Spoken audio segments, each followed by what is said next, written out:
Before we can understand what Tantra is, we need to look at what Tantra is usually believed to be, how it is usually seen, and how this idea we may have of Tantra may not be reflecting the truth about Tantra. We may have a lot of ideas that are acquired through common beliefs about Tantra, through the way Tantra is usually represented.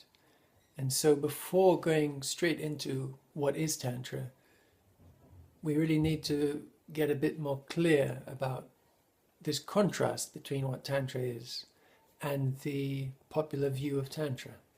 Otherwise, it's confusing. If we go straight in, we'll find ourselves thinking, but how does this relate? How does this relate to what I've always heard about Tantra? How does this relate to what I thought I knew about Tantra? So looking first at the popular ideas about Tantra, we have the idea that Tantra is essentially about sex, that it is about prolonging sex, that it is about increasing pleasure, and that it is about sacred sexuality. So these would seem to be the subject of Tantra, the subject matter that Tantra is concerned with.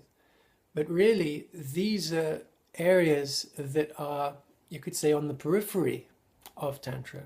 They're areas that are influenced by Tantric practice. They're not the core concern of ancient, authentic, original Tantra. So we could distinguish between ancient and modern Tantra and say that modern Tantra concerns itself with these areas, ancient Tantra not so much. We could understand these areas as being influenced by Tantric practice, affected by Tantric practice. They're side effects of Tantric practice that relate to sexual pleasure, that relate to sexual relationship, intimacy, and sacred sex. So that's all for this time. See you in the next video.